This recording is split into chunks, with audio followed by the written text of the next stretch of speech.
Mayang adlaw mabuhay o madayaw gikan sa dakbayan sa Davao.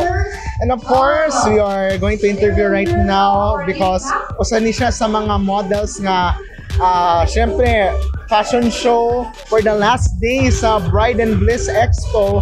And of course, what keeps her busy right now, ato nang i-find out karon. So, para sa mga wala nakaila, po ako, nakalimot naman po ko, kay 2 years naman captain since the last time she saw me, which I'm not aware. Pero pwede pa ila usab sa imong kaugalingon. Hi everyone, I'm Chini Barunday and I'm one of the models in the Bride and Bliss wedding event. And I'm from Glam Model House and I'm excited to showcase the beautiful gown of my designer, which is Kenny Ladaga. Yes. So, karon how's life after sa nahimo kang contender sa Mutya ng Davao 2023?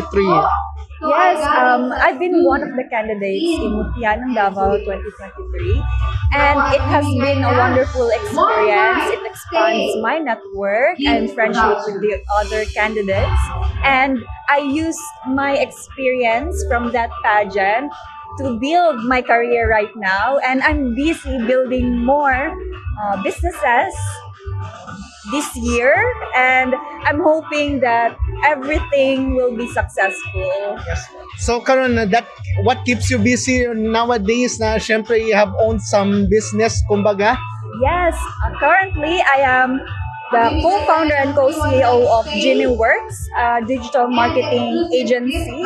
So whoever who owns a startup business, you can contact us and find us at GeniWorks.agency, and then we can help you in making your startup business known on social media platforms like Facebook, Instagram, and we can also help you with other services like marketing research.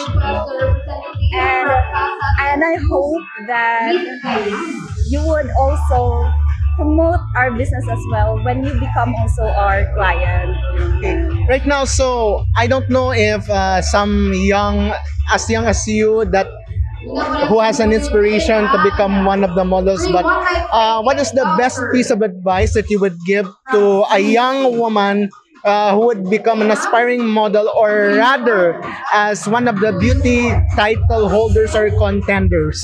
Yeah, to any girls out there who dreams to become a beauty queen and a professional model, all I can say is be authentic, be yourself. Do not be afraid in showing the real version of you, because that is your number one brand that you can showcase to everyone.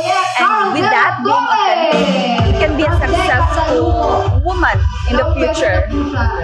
Also, those aspiring business entrepreneurs would be given a piece of advice that for those who will have their startup, or those who will improve their lives by, of course, communicating with the right people. Of course, number one is having a positive mind. If you want to be successful in business, you should be confident. Do not lose hope, because that's where a business fails, when you have this negative mindset. So always choose to be positive. Second is expand your network so that you can expand your opportunities and you can build a great startup company or business. Last, that I don't want to spill the tea, but of course you have been planning to get married with your fiance. But of course, what is the best advice that you have already given to your soon-to-be husband? Oh, my best advice that I have given to him, I told him that as a best partner, I told him that just be the real you, so that we can know each other more. If you have if you have found your lifetime partner, it's better to discover more and know the real self of your partner, so that both of you can communicate better. You know, you can go with the you can go with all the trips that you want to do in life since you'll be partner for a lifetime. So the best advice I gave to him is just be the real you, so we can understand each other every day. And with that, thank you so much for the time. I know you will do your rampa later on, but of course, we get to learn a lot from you, Sunes. Okay, thank you so much, sir. Thank you so much, sir. Carlo. Carlo. Okay, thank you so much. Mabuhay ang Mabuhay and madayaw.